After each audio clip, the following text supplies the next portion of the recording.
So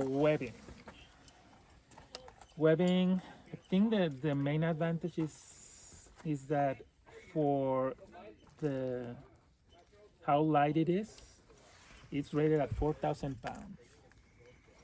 So this material has a lot of weight. Do we need it? Not really. That's cord. So that is 7 millimeter yeah. cord. So it's kind of like a mini rope. It has a really tough material outside and a core, so it's protected against. But like a 6 millimeter cord, I think it's rated around 2,000 pounds. So it has less resistance than this.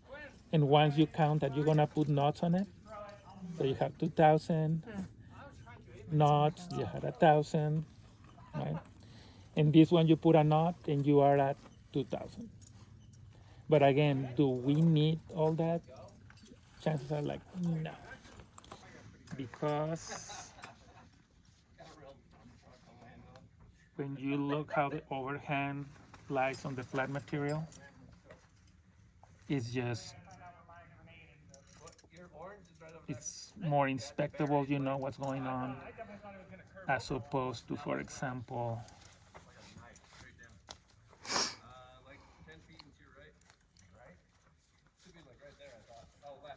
you do something like this. It becomes harder to understand what's going on. Actually, this thing looks. I have seen anchors that go like this, and people are closing the loops. They go like this. They go like this. So you tell me, is that looks very different from that other figure eight thing? It's just hard to tell, and just a square knot. So again, overhand. Sometimes we will do something like this. Overhand on a bite. And it lies flat. Yeah. Lies flat. Or kind of the same thing that you guys already have done several times today. Just put an overhand on one side.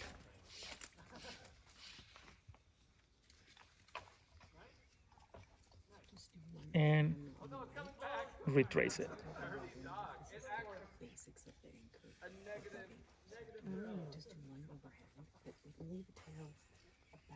I understand what you mean by you can see what they actually did. The other stuff is so just folded and kind of you don't know crunch. what they did. So that's a water knot. See, you have at least more than one hand. Yeah. Right. Once you know this, just either the retrace or the overhand, you can use this, and you're gonna move from the most simple anchor possible to some variations of different. So here is kind of the same concept, right? You don't trust that limb altogether.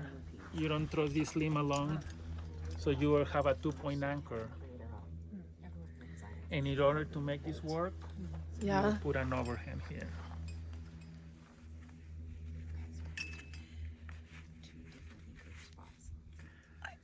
So if this gets cut, you are on this guy. Yeah. If this gets cut, you are on this guy. And then does it matter how much your tail is on this? Same thing. Just a handful. Just have a handful. You want this angle here to be narrower than 90 degrees, right? Anything that it goes above 90, you still are redundant. But if you are not trusting any of these limbs with your weight, so for example, typically around this angle, if you weigh 200 pounds, at some point you are distributing 100 pounds on this limb and 100 pounds on this limb. If your angle becomes more than 90, now that angle, that load may be 130 and 130. So even though you're still redundant, if you didn't trust that with 100 pounds, now you are just going the wrong way, right? So make it longer and narrow in your angle. Anything less than 90 Either degrees. you can control the angles by selecting different attachment points or giving more length, right? Here is, if I go like this, Now you're right, this is super bad, right? Super bad because it's too wide. Yeah, it's super wide. Yeah. So if you don't have a choice of attachment points, maybe you can control the angle by giving you more webbing. Someone does this and you don't have, either attach the rope immediately, because that way if this thing gets undone and it starts walking, at some point it will bump into the knot that you're using to secure the rope. Or if the rope is away, Biner secure it here, So it won't, okay. right? So if this thing becomes undone or it starts running, you're still secure here. Okay. But the last person to pull it. The last person, Down has to release it. so it needs to get at this to attach the pull side to it. There are like, I don't know, maybe 10 different ways to do it. And the reason is because this is actually one of the oldest way to rig releasable. The first method before this, it was just with a Munter, and we will also do releasable with the Munter. But at the time, the ropes I think were 10 and 11 millimeters, and the figure eights were huge. So I've seen them really big. So the way they were doing it is like this, like this, like this. And this, for the most part, was working great until, and they were using rappel rings, not these stupid little things right here. So at this point, with the ropes and this thing getting smaller and using quick links, you can see how this rope right here starts getting pinched. See? Yes. See that little pinch point right here? Yeah.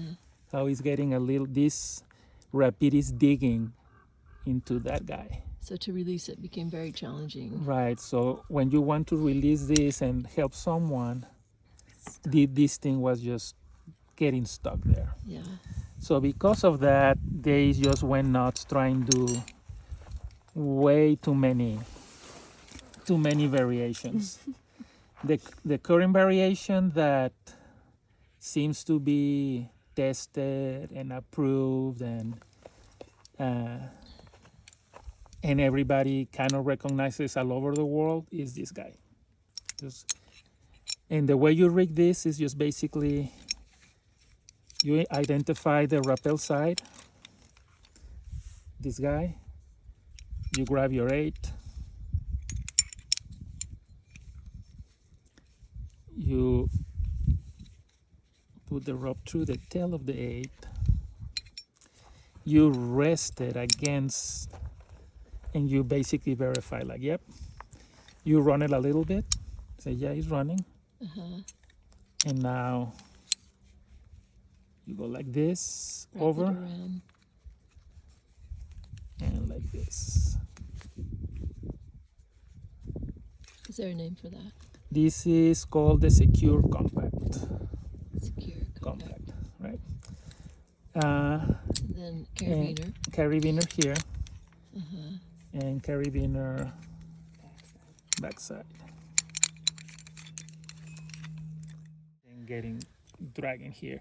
Releasing becomes super easy. Just pull this, right?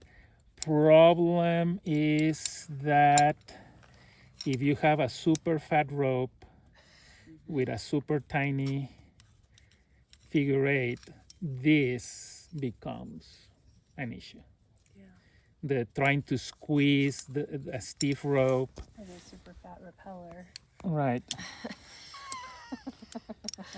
Good thing we're all super not. So We are not. also when you are dragging this down, if your pull line is not totally clean, or you are dragging this thing against bushes or rocks, this thing had plenty of chances to Get stuck. grab onto something, right? Yeah. Yeah, what do you do about that? Basically, Does when your last person just undo it then? the last no, that's one of the claims of preferring blocks over some other methods of releasing, that this thing is ready to go. Everybody rappels on this, in there's a plug, you release it, and the last person doesn't need to do anything, just pull it. Oh, okay. A lot of people actually, especially here in the Southwest, since the pulls are pretty bad, you are dragging your rope through a lot of stuff, said, oh, I'm gonna drag my 8 and the 8 is gonna get caught between two rocks. Some people just like the last person, you know what? Just double line That's it. what I was wondering. Just double, right? Yeah. And then you don't have any knot at all. And if you're Right. double lining, you don't worry about self belay. Right. And No, but somebody gets belay. the whole case against double roping for everybody is that there is self-rescue on double rope is super hard, and helping someone above on this is super hard. But guess what? If you are the last person, nobody's gonna help you. Yeah, You are totally on your own. Yeah. So if your rope pull, you have fears of dragging hardware through a very dirty area with a lot of potential for the hardware getting stuck, just remove everything. And once we get practice through this, and you will see the Munter, you will see that the Munter is like, it's super easy to release, and the last person needs to remove it. So if you're gonna remove it anyway, just use a Munter. So let's practice figure 8. And immediately put this back here. Oh, I love that. I never learned that, Adolfo. I think we always did Totem with you guys. Yeah, we just did Totem. So- Well, I just watched videos on the figure 8s. So that way, this is not popping, right? Or you release this.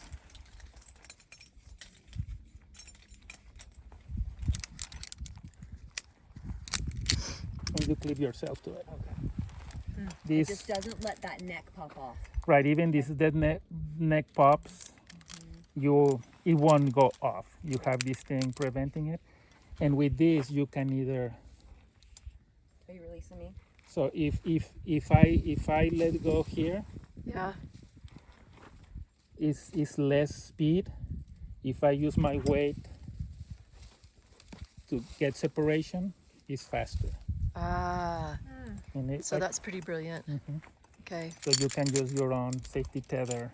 Totally confident or you are tired, you will use one of the skills that you already have, which is attach something to your carabiner with a prusik, and you will do here a prusik. Probably the best choice of prusik will be the auto block, the same prusik you learn for putting a self belay below. So you put an auto block here, and you start releasing people, and if you let go, this The thing auto just block takes holds over. it. That's good to know because when I was releasing Cody, I knew never release that, but I was nervous because his whole life was in my hands. Sure. And I was like, please don't let me drop my husband, you know? So I like that idea that I can have a backup, you know? For many years, that has been, if you see someone in swift water and they are drowning, someone at the station will go like, and needles start lowering, like no backup, no nothing. They will just do it. And you see in the hands, they are super confident. They have like the same technique that they use for belaying a climber. They are never doing this, right? They are kind Okay. of always one hand, always. And they have that lever thing. So you rig releasable with that thing, and if someone gets in trouble, you go like, you start just lowering them. And if you let go of the lever, just like a grigri, just blocks. That's super cool. What's that piece called? Safeguard. Safeguard. Safeguard. Okay. I have one. I tested it for Canyon Guys International. It works and it's awesome. But it's probably more for guiding. You know, it's kind of heavy. Give me some weight on this guy. So the Jester, actually, the guy who invented this was super happy because the French Federation said, well, we need a way to lower, and if I let go, this person is not gonna fall to the death. So with the Jester, you grab this thing and you say lower. So you start lowering people here. And if I let go of this, It stops. stop. So the Jester, And this is the proper way to do a Jester, is it doesn't go through the quick link. You put a carabiner here. this actually, it needs to go through the carabiner, right? Okay. The rope does. One or two let's do carabiners. One. Right. The rope needs to go through the carabiner? Okay. So this is super cool in that way. That if you let go, it's just gonna go. Remind me, Adolfo, which word is it? Go through this one? So This one? we just need only one carabiner. Okay. Who's brand new? Not even a scratch. And we get this guy like so, On the tether, not on the quick link. and like this, and like this. Okay, so it's going through both. And then your all the carabiners. Oh, here. that's right, through here. So I came to an anchor that had another bolt here, so I had to suspend it. Sure, Does that make sense? That's why I did the So the other- suspension. But that's okay that I did it like that? Okay. The other carabiner goes where, did you say? Oh, this Just one? for So you that, just for the pull Jester. two through the stitch So plate. those are the two carabiners that you use to create a Jester.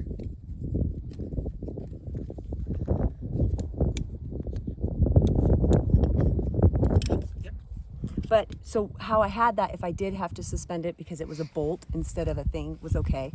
It would be I will okay. have to see it, but what you want is the Make sure the rope is through the beaner Through too. the The quick beaner, link okay. and through the beaner. your harness like that. And then it's just your friction device. Yep. And you rappel on that ball.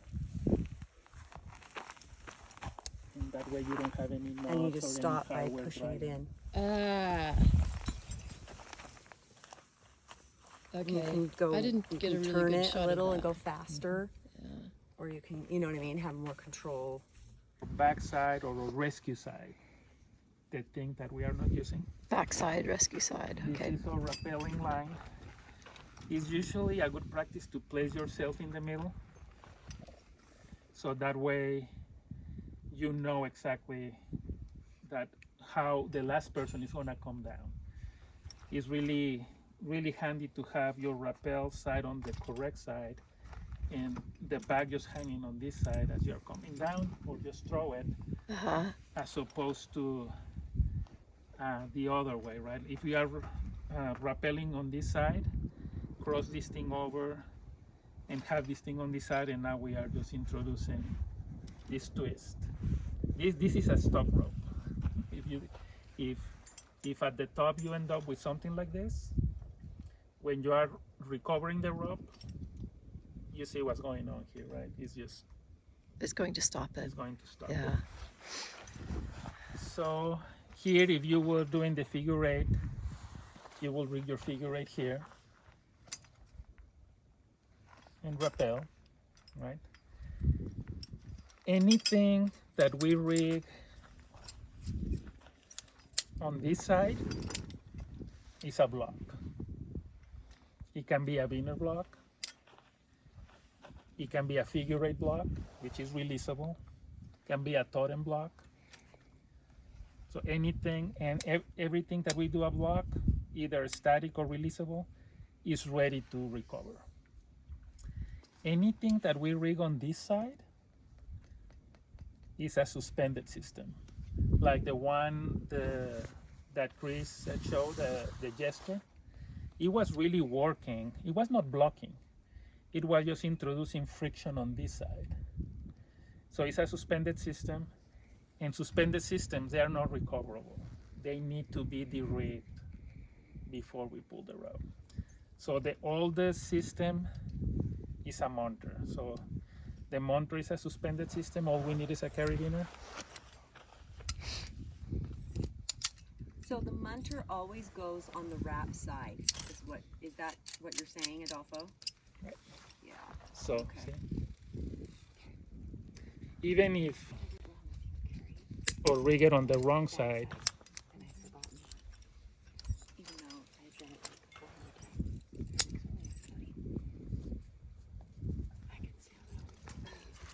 because you never did. it's not gonna do anything, right? It's just gonna get jammed. Yep, that's what happened Right. to mine. Right. So the Munter goes on the descending side.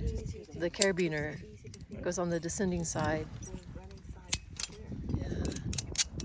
So this is how you're gonna lower someone.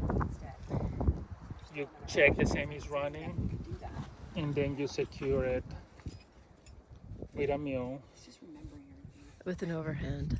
Mhm.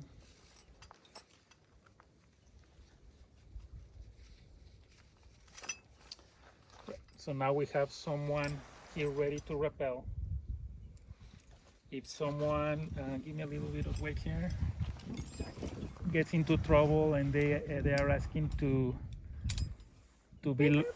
be lower, you undo this, you maintain your brake. If you have a person, you ask for Back up. backup, pop this, and you are ready to lower. And that's if you're lowering someone, they're doing nothing. You're just lowering them. Right, and obviously the last person, right?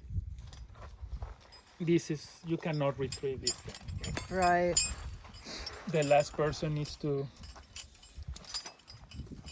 grab this,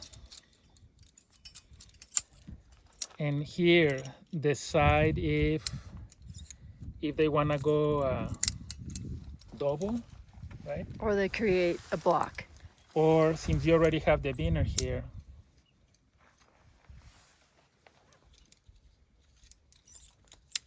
just turn that Munter into a binner block. And again, Into a clove hitch, yeah. nobody's gonna rescue or give you help, so you are okay going down on this and recovering. And then just to review, you said that if you're worried about your ropes getting stuck on something, then run down on 2. Right, if for example, when you are dragging this, you feel like this somehow is gonna get stuck between 2 rocks, or Especially if the canyon kind of has all these rocks and grooves and here, usually the problem is, and you will see it maybe up there, the binner going over the edge between 2 cracks or something, it's just... But then you're double stranding it down, right? If you already identify that problem, you are just double stranding the whole thing. Okay. Yeah, just use your You safety have your tether double. to, when you rappelling double, to keep track on which side is which side.